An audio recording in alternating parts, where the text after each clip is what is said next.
श्रीमद् भागवत की कथा का पारायण चल रहा था गंगा के तट पर सूत जी के आश्रम में, और उसी समय समस्त ऋषि पहुंचे।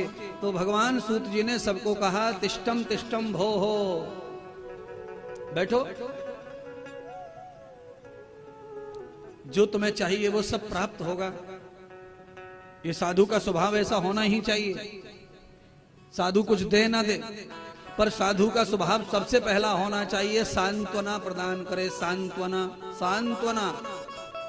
हीरे मोती सोना चांदी हीरे जवाहरात कोई किसी को देगा भी नहीं, साधु और है भी नहीं, पर सांत्वना, सांत्वना देने से हीरे मोती जवाहरात से जो चीज नहीं मिलती है वो साधु की सांत्वना से प्राप्त हो जाती है। आहा, आवश्यकता यही है साधु की। आप चिंता ना कीजिए, आए हो ना हमारे पास, आपके सब काम बनेंगे, आज नहीं तो कल बनेंगे, पर आप निश्चिंत हो जाओ कि अब आप दुखी नहीं रहेंगे, आप परेशान नहीं रहेंगे, आपका योजना सही चलेगी।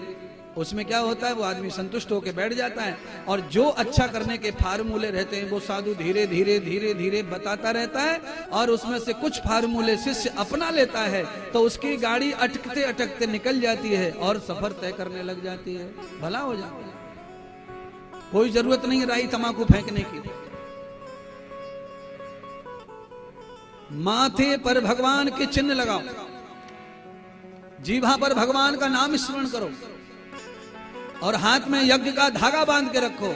ये 3 धागा, एक धागा यज्ञ का, माथे पे तिलक भगवान का, जीवा पे भगवान का नाम। अगर ये 3 भी टोटके तुम्हारे पास में है तो लाल पीला हरा काला, पाए में दाएं में बाएं में कहीं भी कुछ भी बांधने की जरूरत नहीं है। हाँ, काले धागे का बहुत चलन है, यूट्यूब पे खोल के देख लो। लेडीज के बारे में लिखा, लेडीज को फलाने पैर में बांधना चाहिए, पुरुष को ढिकाने पैर में बांधना चाहिए, इसके बांधने से ये हो जाएगा, उसके बांधने से वो हो जाएगा। काला धागा पैर में बांधा तो कहते हैं राहु केतु और शनि, इनका प्रभाव कम हो जाता है। अरे महाराज कमाल कर रहे हो, पैर में धागा तुमने बांधा और प्रभाव उनका कम हो रहा है। अरे महाराज समझो तो सही, घोड़ा को लगाम लगाते हैं, ऊंट के नथली डालते हैं, नाथ डालते हैं, बैल के नाथ डालते हैं, नकेल डालते हैं, तब वो कंट्रोल होते हैं। और पैर तुम्हारा बंध रहा है, कंट्रोल उधर कर रहे होती है, कौन सा फार्मूला है तुम्हारा? ना ना ना ना ना ना ना, हाथ में धागा बांधने से देवता कंट्रोल होने वाले नहीं है। क्यों? देवता कोई कुपित है ही नहीं, देवता कोई नाराज है ही नहीं तुमसे, देवता कोई रूठा ही नहीं तुमसे। तुम्हारी औकात क्या है जो रूठेंगे? वो समुद्र रूठेगा तुमसे, चंद्रमा रूठेगा तुमसे, तुम में और उसमें फर्क ही क्या है? अबे रूठेगा तो तुम्हारे बराबर का कोई होगा, वो रूठेगा, वो फुसकेगा, वो फूलेगा। जिसकी गहराई कोई नाप नहीं सकता वो तुमसे क्या रूठेगा, क्या बदला लेगा, क्या नाराज होगा वो तुमसे। अपनी छुकड़ी करवाएंगे, अपनी छुन छुन छुन छुन करवाएंगे तुमसे रूठ कर, वो ना ना ना ना, वो किसी से नहीं रूठते। क्यों? वो निरंतर चलते हैं। ये तो दोष तुम्हारे ऊपर रख रख करके तुम ही रख रहे हो, चंद्रमा के ऊपर, सूर्य के ऊपर, शनि के ऊपर, फलाने के ऊपर। सबसे ज्यादा तुम्हारा अपना ही कर्म तुमसे रूठा हुआ है, तुम्हारा भजन तुमसे रूठा हुआ है, तुम्हारा सत्संग तुमसे रूठा हुआ है, तुम्हारे विचार, तुम्हारी खोपड़िया, तुम्हारी बुद्धि रूठी हुई है तुमसे, तुम्हारा पिछले जन्मों का कुकर्म तुमसे रूठा हुआ है। वो कुकर्म सारे खेल करवा रहा है। पिछले जन्म का सत्कर्म तुम्हारे साथ होता तो शनि मंगल बुध सब तुम्हारे साथ ही होते। क्यों? गोस्वामी तुलसीदास जी रामायण में एक चौपाई लिखते हैं, चौपाई गा लेते हैं सब मिल करके। जा पर कृपा राम की होई, जा पर कृपा राम की होई, ता पर कृपा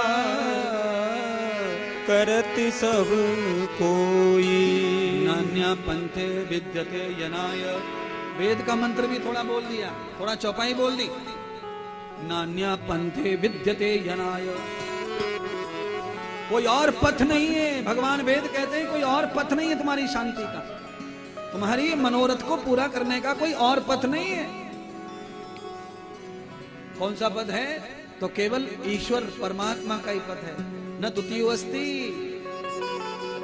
दूसरा कोई नहीं है, केवल परमात्मा ही है।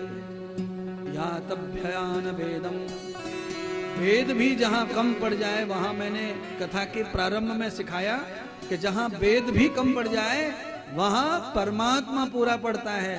इसीलिए ग्रंथ, पुराण, ये सब कथा ये अपनी अपनी जगह काम करते हैं, ये ध्यान रखना। और ये सब भगवान के अधीन काम हो रहा है।